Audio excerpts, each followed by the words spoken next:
मेरे YouTube channel पे हार्दिक अभिनंदन है, स्वागत है। कल का जो वीडियो जो अपने डाला था उस वीडियो जो हमने कलेक्टिव नाउन का अध्ययन किया था, मैंने आपको ये समझाने का प्रयास किया था कि कलेक्टिव नाउन और कॉमन नाउन में अंतर क्या होता है। हमने कलेक्टिव नाउन को डिफाइन किया था और कलेक्टिव नाउन की कुछ इंपॉर्टेंट एग्जाम्पल है वो मैंने आपके सामने रखे थे। आज अपन कलेक्टिव नाउन को नेक्स्ट आगे बढ़ाते हैं। अपनी जो नाउन चल रही थी वो थी कलेक्टिव नाउन। कलेक्टिव नाउन जो समूहवाचक संज्ञा होती है वो कलेक्टिव नाउन में आती है। कलेक्टिव नाउन जो समूहवाचक संज्ञा है उसको डिफाइन करने के बाद आज जो अपना मेन टॉपिक है वो है usage of collective noun. Collective noun को किस तरह से अपने यूज में लेते हैं, कलेक्टिव नाउन सिंगुलर होती है या प्लूरल होती है, या कलेक्टिव नाउन को किस प्रकार अपन काम में लेते हैं, उस मुद्दे पे आज अपन को बात करनी है। अगर मैं कलेक्टिव नाउन की बात करूं तो कलेक्टिव नाउन में भी सिंगुलर एंड प्लूरल, यानी कि कलेक्टिव नाउन सिंगुलर रूप में भी आ सकती है और कलेक्टिव नाउन प्लूरल रूप में भी आ सकती है। कुछ कलेक्टिव नाउन ऐसी होती है जिनका यूज हमेशा प्लूरल रूप में होता है, बहुवचन रूप में होता है, एकवचन रूप में होता नहीं। अगर मैं कलेक्टिव नाउन की बात करूं तो कुछ कलेक्टिव नाउन मैं आपके सामने लिख रहा हूं। वे कलेक्टिव नाउन जिसे वे कलेक्टिव नाउन जिनमें मेंबर्स हो, यानी कि ऐसी कलेक्टिव नाउन जिसमें सदस्य दिए गए हों, उस कलेक्टिव नाउन को अपन सिंगुलर और प्लूरल दोनों रूपों में काम में ले सकते हैं। इनकी कलेक्टिव नाउन में मेंबर होंगे, अगर वो सभी मेंबर एक मत हो तो उसको सिंगुलर माना जाता है, और उनकी बहुमत हो तो उसको प्लूरल माना जाता है। कि वे कलेक्टिव नाउन जिनमें मेंबर होते हैं, सदस्य होते हैं, वो कलेक्टिव नाउन दोनों रूपों में काम करती है, सिंगुलर और प्लूरल। ऐसी कुछ कलेक्टिव नाउन की एग्जांपल मैं आपके सामने लिखने चाहूंगा जिनमें सदस्य होते हैं। अगर ऐसी कलेक्टिव नाउन की अपन बात करें तो सबसे पहले अपने सामने आती है, जैसे एक नाउन मैंने ली फैमिली, दूसरी ले ली मैंने क्रेव, एक ले ली मैंने ज्वेलरी, एक ले ली मैंने कलर्जी, एक नाउन ले ली मैंने आर्मी, और एक ले ली कमेटी। ऐसी नाउन तो बहुत होती है, मैं कुछ एक एग्जांपल आपके सामने रख रहा हूं। Family, crew, jewellery, clergy, army, committee, ये सभी वो कलेक्टिव नाउन हैं जिनमें मेंबर होते हैं, सदस्य होते हैं। बात ये समझ रही कि इनको सिंगुलर माने या प्लूरल माने। फैमिली का मतलब परिवार होता है, क्रू का मतलब चालक दल के सदस्य होते हैं, ज्वेलरी है वो न्यायाधीशों का एक समूह होता है, कलर्जी पादरी वर्ग का समूह होता है, आर्मी सेना होती है अपनी, और कमेटी समुदाय या समूह होता है। अगर ये सभी सदस्य हैं, इनको कब सिंगुलर माने? मैंने कहा कि इनमें सदस्य हों, वो कलेक्टिव नाउन जिसमें मेंबर हों, उनको सिंगुलर और प्लूरल दोनों रूपों में लिया जा सकता है। इसको अपन सिंगुलर कब माने, यानी कि कलेक्टिव नाउन है वो सिंगुलर रूप में काम कब करेगी और प्लूरल रूप में काम कब करेगी, इसका अपन को अंतर करना है। जैसे when all the members are unanimous का अर्थ होता है एक मत। ऐसी कलेक्टिव नाउन जिसके सभी सदस्य कोई मुद्दे पे, कोई मैटर पे, कोई बात पे एक मत हो तो इसको सिंगुलर माना जाता है। when all the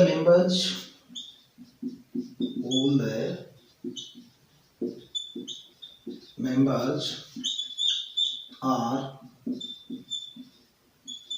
unanimous, यानी कि यूनानिमस का अनयूनानिमस ऑब्जेक्ट हो गया। इसका मतलब होता है एक मत, इसका मतलब होता है बहुमत, यानी कि मेजॉरिटी और माइनॉरिटी, एक मत बहुमत। अगर यह सभी सदस्य किसी सेंटेंस में हमको ऐसा लगे कि सभी की राय एक है तो उसको सिंगुलर माना जाएगा। अगर सभी की मत अलग अलग है, मत भेद है, तो उसको प्लूरल माना जाएगा। अगर अपने एक एग्जांपल लेना चाहें सिंगुलर और प्लूरल का, तो मैं आपके सामने एग्जाम्पल रख रहा हूँ, आपको तय करना है कि इसको सिंगुलर माना जाए या प्लूरल माना जाए।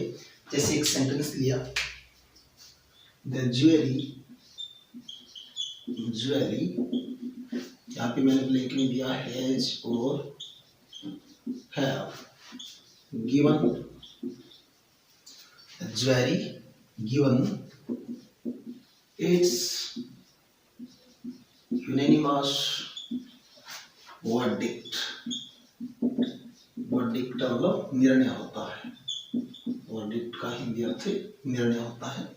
सेंटेंस कह रहा है the jury given it's unanimous verdict, कि सभी जो न्यायाधीशों का एक समूह है उन लोगों ने एक मत निर्णय दिया, यानी किसी मुद्दे पर वो सभी लोगों की राय एक समान थी। अगर इन सभी लोगों की राय एक समान है, ये यूनानिमस है, तो उस कलेक्टिव नाउन को हमेशा सिंगुलर माना जाएगा। अगर ये सिंगुलर है तो यहाँ पे यूज होगा हैज का। अब मैं एक दूसरा सेंटेंस आपके सामने और रखता हूं, दूसरा सेंटेंस जो ये क्लियरफाई करेगा कि सभी सदस्य एक मत नहीं थे।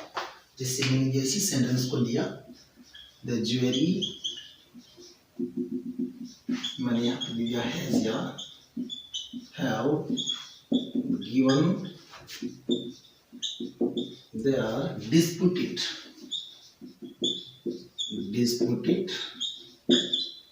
decision। डिस्प्यूटेड का अर्थ होता है विवादित। अब ये सेंटेंस है ना, ये सेंटेंस की कंसेप्ट वो क्लियर करेगी कि ये जो कलेक्टिव नाउन के मेंबर हैं वो एक मत है या बहुमत है। अगर ये सभी, क्योंकि ज्वेलरी एक लोगों का समूह होता है, उस समूह के सभी लोगों का मत एक है तो उसको सिंगुलर माना जाएगा। अगर इन लोगों का मत भेद है तो इस नाउन को फिर प्लूरल माना जाएगा। The jury given their disputed decision, कि न्यायाधीशों के समय ने अपना विवादित निर्णय दिया। इसका मतलब ये हो कि ये लोग एक मत तो थे ही नहीं, तो इसको अपन बहुमत माना, और बहुमत है तो इसको फिर अपन प्लूरल मानेंगे, और प्लूरल के आधार पर यहाँ पे उतरा जाएगा हैव। तो इस प्रकार मेरा कहने का मतलब था कि अगर कलेक्टिव नाउन में जो मेंबर होते हैं उन मेंबर का सभी का निर्णय एक समान हो तो उसको अपन सिंगुलर मानते हैं, और उनका मत भेद उसको तो अपन प्लूरल रूप में लेके जाते हैं। शायद आप अच्छी तरह से समझ पा रहे हैं कि कलेक्टिव नाउन को कब सिंगुलर माने कब प्लूरल माने। मैं उन कलेक्टिव नाउन की बात कर रहा हूँ जिनमें मेंबर होते हैं, अगर वो मेंबर एक मत हो तो नाउन को सिंगुलर माना जाएगा, अगर बहुमत हो तो उसको प्लूरल माना जाएगा। जैसे मैंने कहा कि चालक दल के सदस्य एक दूसरे से झगड़ा कर रहे थे, यानी क्रियू, तो झगड़ा कर रहे थे मतलब एक मत तो नहीं थे, सब अलग अलग काम कर रहे थे। इस कंडीशन में क्रियू नाउन को, कलेक्टिव को अपन प्लूरल रूप में मानेंगे।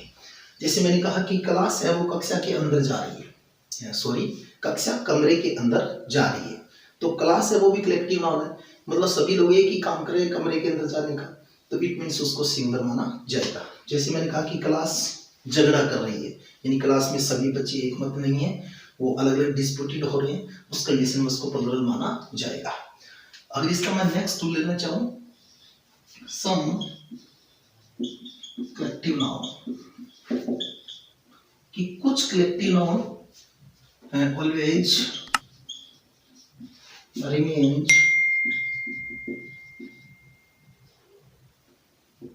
प्लूरल, रिमेन्स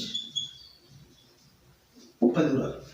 कुछ कलेक्टिव नाउन ऐसी होती हैं जिनको हमेशा प्लूरल रूप में अपन उनका अध्ययन करते हैं, उनका सिंगुलर रूप नहीं होता है। अगर ऐसी नाउन मैं आपके सामने रखना चाहूँ, some collective noun always remains plural, की कुछ कलेक्टिव नाउन प्लूरल रूप में ही रहती है। ऐसी नाउन मैं आपके सामने रखूं तो जैसे एक नंबर पे मैंने लिया पीपल, कलेक्टिव नाउन है। एक नाउन मैंने ली पुलिस, कलेक्टिव नाउन है। एक नाउन मैंने ली आर्टिलरी, एक नाउन मैंने ली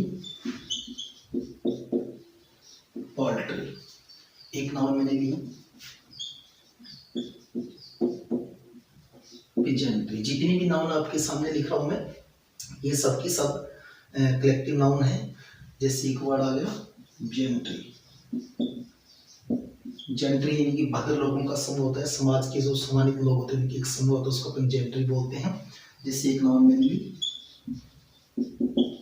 वॉर्मिंग, ये सब की सब नाउन जो आप देख रहे हैं ये सब की सब कलेक्टिव नाउन है और इन नाउन का अपन हमेशा प्लूरल रूप में ही यूज करते हैं, इसका सिंगल रूप में यूज नहीं होता। एक का मैं अर्थ बताता हूँ।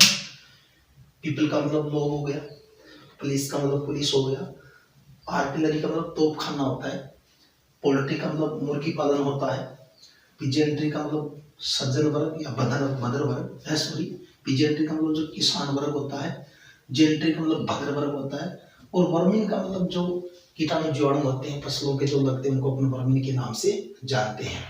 तो ये सब की सब वो नाउन थी जो कलेक्टिव नाउन है और इनको अपन सिंगल रूप में कभी नहीं लेके आते, प्लूरल रूप में लेते हैं।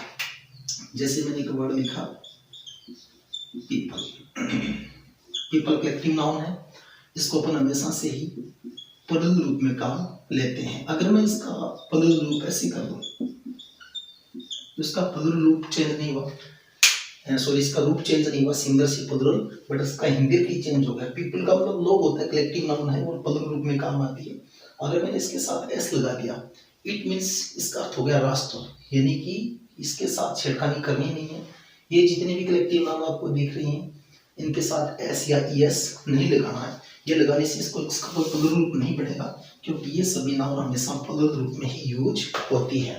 जैसे एक सेंटेंस लेता हूं मैंने लिया women are harmful to crop।